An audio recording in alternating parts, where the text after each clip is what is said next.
ನಮ್ಮ ಅವನಾಣೆಗೂ ಗೊತ್ತಿಲ್ಲ ಚಪಾತಿ, ಆದ್ರೆ ಸಾಧಿಸ್ತೀನಿ. ಹಾಯ್ ಸ್ನೇಹಿತರೆಲ್ಲರಿಗೂ ನಮಸ್ಕಾರ. ಇಂದಿನ ತರಗತಿಯಲ್ಲಿ ನಾವು ಸಾಮಾಜಿಕ ಧಾರ್ಮಿಕ ಸುಧಾರಕರ ಕೃತಿಗಳನ್ನ ಮತ್ತು ಅವರ ಸಿದ್ಧಾಂತಗಳನ್ನ ಸೂಪರ್ ಟ್ರಿಕ್ ಮುಖಾಂತರ ಈ ವಿಡಿಯೋದಲ್ಲಿ ನೋಡಂಬ್ರಿ. ನೋಡ್ರಿ, ಮೊದಲನೇ ನೋಡೋದಾದ್ರಪ್ಪ ಅಂದ್ರ ಶಂಕರಾಚಾರ್ಯರ ಸಿದ್ಧಾಂತ ಬಂದ್ರಪ್ಪ ಅಂದ್ರ ಅದ್ವೈತ ಸಿದ್ಧಾಂತ. ಇವರು ಅಹಂ ಬ್ರಹ್ಮಾಸ್ಮಿ ಅಂತ ಕರಿತಾರ, ನಾನೇ ದೇವ್ರ ಅಂತ ಕರ್ಕೊಂತಾರೆ ಅವರು. ಓಕೆನಾ. ಇವರ ಕೃತಿ ಬಂದ್ರಪ್ಪ ಅಂದ್ರ ಸೌಂದರ್ಯ ಲಹರಿ, ನೆಕ್ಸ್ಟ್ ಭಜ ಗೋವಿಂದಂ. ನೋಡ್ರಿ, ಇದನ್ನ ಯಾವ ರೀತಿ ನೆನಪಿಡ್ಬೇಕಂದ್ರ ಇಲ್ಲಿ ನೆನಪಿಡೋದಕ್ಕೋಸ್ಕರ ಅಷ್ಟೇ ನಾನು ಮಾಡ್ತೀನ್ರಿ, ಸ್ವಲ್ಪ ತಲೆಗಿರ್ಲಿ.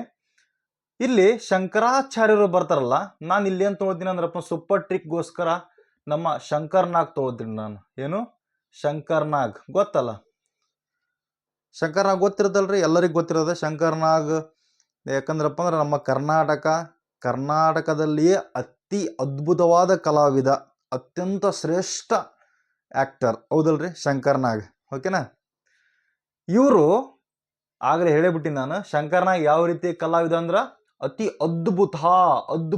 ಇಲ್ಲೇನ್ ಮಾಡ್ತೀನಿ ನಾನು, ಅದ್ವೈತ ಅಲ್ಲ, ಅದ್ಭುತ ಕಲಾವಿದ, ಹೌದಲ್ರಿ, ಅದ್ಭುತ ಕಲಾವಿದ ಅಥವಾ ಅದ್ಭುತ ಆಕ್ಟರ್ ಶಂಕರ್ನಾಗ್. ಓಕೆನಾ. ನೆಕ್ಸ್ಟ್ ಇವರು ನೋಡಕ್ ಹೆಂಗಿದ್ರಿ, ಸೌಂದರ್ಯವಾಗಿದ್ರು, ಹೌದಲ್ಲ, ನೋಡ್ತಿರಲ್ಲ, ಅವ್ರು ನೋಡಿರ್ಬೇಕು ನೀವು ಹೆಂಗಿರ್ತಾರ, ಅವ್ರು ಫುಲ್ ಹ್ಯಾಂಡ್ಸಮ್ ರೀ, ಅದು ಹೌದಲ್ಲ, ಸೌಂದರ್ಯ.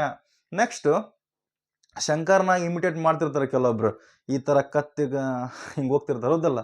ಸೊ ಅವ್ರು ಭುಜಾನ ಏನು ಮಾಡ್ತಾರೆ, ಸ್ವಲ್ಪ ಹಿಂಗು ಒಪ್ಪಾರಿ ಮಾಡಿರ್ತಾರೆ, ಪುಷ್ಪ ಫಿಲ್ಮೇ ಮಾಡಿರ್ತಾರಲ್ಲ ಆ ಥರ ಆ್ಯಕ್ಟಿಂಗ್ ಮಾಡ್ತಿರ್ತಾರೆ. ಆದರೆ ಶಂಕರ್ನಾಗ್ ಆ್ಯಕ್ಟಿಂಗೇ ಬೇರೆ, ಇವ್ರು ತೋರಿಸೋವಂಥ ಆ್ಯಕ್ಟಿಂಗೇ ಬೇರೆ. ಸೊ ಶಂಕರ್ನಾಗ್ ಸ್ಟೈಲ್ ಹಂಗೆ ಇತ್ತು, ಸ್ವಲ್ಪ ಅವ್ರ ಭುಜಾನ ಹಿಂಗೆ ಎದ್ದು ಹಿಂಗೆ ನಡೀತಿದ್ರು ಅವರು ಶಂಕರ್ನಾಗ್, ಹೌದಲ್ಲ. ಸೊ ಇಲ್ಲಿ ಬಂದ್ರಪ್ಪ ಅಂದ್ರೆ ಭುಜಾನ ಎತ್ತಿದ್ರಲ್ಲ, ಸೊ ಭಜ ಗೋವಿಂದಂ. ಇದು ಅರ್ಥ ತರಗಳದ್ ನಾನು. ಶಂಕರಾಚಾರ್ಯರನ್ನ ಏನು ತೊಗೊತೀನಿ, ಶಂಕರ್ನಾಗನ್ ತೊಗೊಳ್ತೀನಿ. ಶಂಕರ್ನಾಗು ಅದ್ಭುತ ಆಕ್ಟರ್. ಒಂದು ವೇಳೆ ಅವರು ಇವಾಗ ಪ್ರೆಸೆಂಟ್ ಇದ್ದಿದ್ರಪ್ಪ ಅಂದ್ರ ನಮ್ಮ ಸ್ಯಾಂಡಲ್ವುಡ್ ಎಲ್ಲಿ ಹೋಗ್ತಿತ್ತೋ, ಹೌದಲ್ಲ. ನಮ್ಮ ಒಂದು ದುರಾದೃಷ್ಟ ಅದು, ಏನು ಮಾಡೋಕ್ಕಾಗತ್ರಿ, ಹಾಗೆ ಒಳ್ಳೆಯವರಿಗೆ ಕಾಲಿಲ್ಲ ಅನ್ನಕ ಇದೆ. ಇತ್ತೀಚೆಗೆ ಪುನೀತ್ ರಾಜ್ಕುಮಾರ್ ಅವ್ರನ್ನ ಕಳ್ಕೊಂಡ್ವಿ, ಇರಲ್ರಿ. ಯಾಕಂದ್ರಪ್ಪ ಅಂದ್ರ ಏನು ಹೇಳ್ಬೇಕು ಬಿಡ್ರಿ, ಪುನೀತ್ ರಾಜ್ಕುಮಾರ್ ಬಗ್ಗೆ ಹೇಳಿದ್ರಪ್ಪ ಅಂದ್ರೆ ಒಂದು ದೊಡ್ಡ ಬುಕ್ ಆದರೆ ಸಾಲಲ್ಲ. ಓಕೆ, ಒಬ್ಬ ವ್ಯಕ್ತಿ ಸತ್ರು ಕೂಡ ವ್ಯಕ್ತಿತ್ವ ಸಾಯಲ್ಲ ಅಂತಾರ. ಸೊ ನಮ್ಮ ಒಂದು ಪುನೀತ್ ರಾಜ್ಕುಮಾರ್ ಸರ್ ಅವರು ಎಲ್ಲರ ಮನೆಯಲ್ಲಿ ದೇವರಾದ್ರು, ಎಲ್ಲರ ಮನದಲ್ಲಿಯೂ ಕೂಡ ದೇವರಾದ್ರು. ಅಂದ್ರಪ್ಪ ಅಂದ್ರೆ ನಾವು ದೇವರಿಗೆ ಸಾವೇ ಇಲ್ಲ ಅಂದಮೇಲೆ ನಾವು ಸತ್ತಾರ ಅನ್ಕೊಳ್ಳೋದು ತಪ್ಪು. ಇಲ್ಲಿ ಬರ್ರಿ, ಇವಾಗ ಶಂಕರ್ನಾಗ್ ತೊಗೊಳ್ತೀನಿ.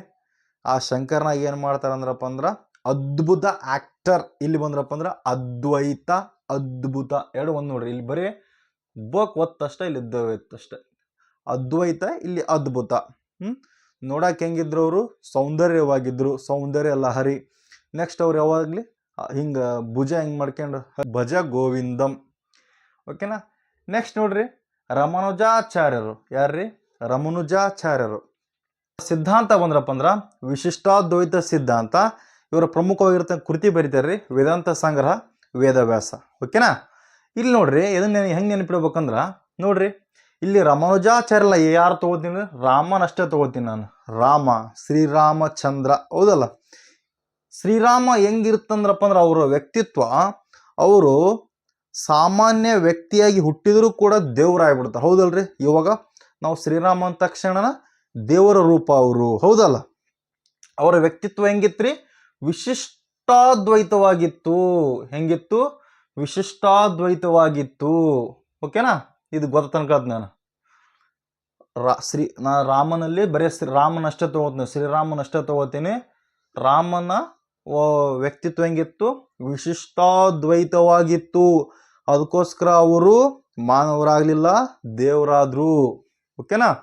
ನೆಕ್ಸ್ಟು ಇಲ್ಲಿ ಅವರ ಒಂದು ಇದನ್ನ ಹೆಂಗಂದ್ರಪ್ಪ, ಅವ್ರ ಜೀವನನ ನಮಗೆ ವೇದಾಂತ ಆಗ್ಬಿಡ್ತ್ರಿ. ವೇದ ಹೆಂಗ ಗೊತ್ತಲ್ರಿ, ವೇದ ಅಂದ್ರಪ್ಪ ಅಂದ್ರ ಅವರ ಜೀವನನ ವೇದ ಆಯ್ತು. ನೆಕ್ಸ್ಟ್ ವೇದಾಂತ ಸಂಗ್ರಹ, ವೇದವ್ಯಾಸ. ನೆನಪು ತನಕತ್ತೀನಿ ನಾನು, ಯಾವುದೇ ಡೌಟ್ ಇಟ್ಕೋಬಾರ್ದು ಇಲ್ಲಿ. ವಿಶಿಷ್ಟಾದ್ವೈತ. ಯಾರು ವಿಶಿಷ್ಟಾದ್ವೈತ ಅಂದ್ರಪ್ಪ ಅವ್ರ ಪರ್ಸನಾಲಿಟಿ ಯಾರ್ದಿತ್ರಿ? ಶ್ರೀರಾಮಂದಿತ್ತು. ಇಲ್ಲಿ ಬಂದ್ರಪ್ಪ ಅಂದ್ರೆ ರಾಮಾನುಜಾಚಾರ್ಯರು. ಮಧ್ವಾಚಾರ್ಯರ ಸಿದ್ಧಾಂತ ಬಂದ್ರಪ್ಪ ಅಂದ್ರೆ ದ್ವೈತ ಸಿದ್ಧಾಂತ. ಇವರ ಕೃತಿ ಬಂದ್ರಪ್ಪ ಅಂದ್ರೆ ಗೀತಾಭೂಷಣ. ಯಾವ್ದ್ರಿ? ಗೀತಾಭೂಷಣ. ನೋಡ್ರಿ, ಇದನ್ನ ಯಾವ ನೆನಪಿಡ್ಬೇಕಂದ್ರ ನೋಡ್ರಿ, ಇಲ್ಲಿ ಮಧ್ವ ದಲಿಂದ ಎಂಡ್ ಆಗುತ್ತಲ್ಲ, ದಲಿಂದ ದ್ವೈತ. ಓಕೆನಾ? ಇಲ್ಲಿ 2 ಅಕ್ಷರ, ಇಲ್ಲಿ 2 ಅಕ್ಷರ. ಇಲ್ಲಿ ನೋಡ್ಬೋದು ನೀವು ರಾಮಾನುಜ 4 ಅಕ್ಷರ, ಇಲ್ಲಿ 4 ಅಕ್ಷರ. ಶಂಕರ 3 ಅಕ್ಷರ, ಇಲ್ಲಿ 3 ಅಕ್ಷರ. ಹಿಂಗ ನೆನಪಿಡ್ಬೋದು, ಅಥವಾ ನಾ ಹೇಳ್ದಂಗೆ ಟ್ರಿಕ್ಕರ್ ನೆನಪಿಡ್ಬೋದು. ಮಧ್ವ ದ್ವೈತ ಸಿದ್ಧಾಂತ. ಓಕೆನಾ? ನೋಡ್ರಿ, ಯಾವುದೇ ರೀತಿಯಾಗಿರ್ತಕ್ಕಂಥ ಒಂದು ಸಂಗೀತ ಹಾಡ್ಬೇಕಂದ್ರಪ್ಪ ಅಂದ್ರೆ, ಅಥವಾ ಗೀತೆ ಹಾಡ್ಬೇಕಂದ್ರಪ್ಪ ಅಂದ್ರೆ ನಮ್ಮ ಧ್ವನಿ ಮಧುರವಾಗಿರ್ಬೇಕು. ಮಧುರ. ಮಧ್ವಾಚಾರ್ಯರು ಮಧುರ ಇದ್ದಾಗ ಮಾತ್ರ ಗೀತೆಗಳು ಚೆನ್ನಾಗಿ ಹಾಡಕ್ಕೆ ಬರುತ್ತೆ. ಸೊ ಗೀತಾಭೂಷಣ. ನೆಕ್ಸ್ಟ್ ರೀ, ಅಣ್ಣ ಬಸವಣ್ಣ. ಓಕೆನಾ? ವರ್ಕ್ ಈಸ್ ವರ್ಷಿಪ್, ಕಾಯಕವೇ ಕೈಲಾಸ. ನೋಡ್ರಿ, ಬಸವಣ್ಣವರು ಎದ್ರ ಮೇಲೆ ಬಲವಾಗಿ ನಂಬಿರ್ತಾರಂದ್ರಪ್ಪ ಅಂದ್ರೆ ಅವರ ಒಂದು ಶಕ್ತಿ ಮೇಲೆ ಬಲವಾಗಿ ನಂಬಿರ್ತಾರೆ ಅವರು. ಹೌದಲ್ಲ? ನೀನು ಯಾಕೆ ಅಲ್ಲಿ ದೇವ್ರು ಹುಡುಕ್ತೀಯಪ್ಪ? ನಿನ್ನ ಕೆಲಸದಾಗ ದೇವ್ರದಾನ. ಸೊ ನಿನ್ನ ಕೆಲಸನ ನೀನು ಭಕ್ತಿಯಿಂದ ಮಾಡಿದ್ದ ಕರೆ ಆದ್ರಪ್ಪ ಅಂದ್ರೆ ಅಲ್ಲೇ ನಿನಗೆ ಸ್ವರ್ಗ, ಅಲ್ಲೇ ನಿನಗೆ ದೇವ್ರು ಕಾಣ್ತಾನ. ಅದಕ್ಕೋಸ್ಕರ ಕಾಯಕವೇ ಕೈಲಾಸ, ನಿಮ್ಮ ಕೆಲಸದಲ್ಲಿಯೇ ಕೈಲಾಸನ ಹುಡುಕ್ರಿ ಅಂತಂದೇಳಿ ಅಣ್ಣ ಬಸವಣ್ಣ ಇರ್ತಾರ. ಅವರು ಬಲವಾಗಿ ಶಕ್ತಿ ಮೇಲೆ ನಂಬಿರ್ತಾರ. ಸೊ ಬಸವಣ್ಣ ಶಕ್ತಿ, ವಿಶಿಷ್ಟಾದ್ವೈತ. ಬಸವಣ್ಣ ಅಂದ್ರಪ್ಪ ಅಂದ್ರೆ ಆ ಬಸವಣ್ಣ ನೆನಪಿಡ್ರಿ, ಅಥವಾ ಎತ್ತುಗಳ ನೆನಪಿಡ್ರಿ. ಎತ್ತುಗಳ ಶಕ್ತಿ ಎಷ್ಟಂದ್ರಪ್ಪ ಅಂದ್ರೆ ರೈತನಿಗೆ ಸದಾ ಕಾಲವು ಬೆನ್ನೆಲುಬಾಗಿ ನಿಂತಿರ್ತವು.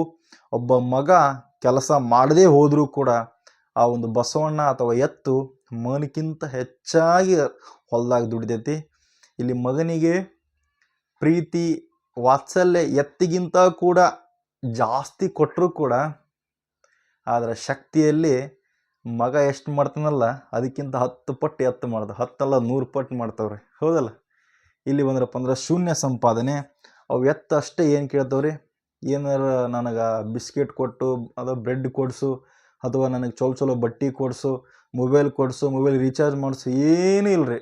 ಅದೆಲ್ಲ ಶೂನ್ಯ ಸಂಪಾದನೆ. ಶೂನ್ಯ. ಎತ್ತುಗಳು ಹಗಲೆಲ್ಲ ದುಡಿದ್ರೆ ಇಷ್ಟು ಮೇವು ಕೇಳ್ತಾವೆ ಅಷ್ಟೇ. ಶೂನ್ಯ ಸಂಪಾದನೆ. ಏನಾರು ರೊಕ್ಕ ಕೊಡ್ತೀವಿ ಅಂದ್ರೆ ಅವಾಗ ಎತ್ತುಗಳು ದುಡಿದ್ರಪ್ಪ ಅಂದ್ರೆ ಇಲ್ಲಲ್ಲ, ಹಂಗೆ ಶೂನ್ಯ ಸಂಪಾದನೆ. ಇಷ್ಟು ನೆನಪಿಡ್ತಾನಕದ್ ನಾನು. ಓಕೆ, ಯಾವಂದೇ ಆಗಿರ್ಲಿ ಅನ್ಸೋರ್ ನಾವಾಗಿರ್ಬೇಕು.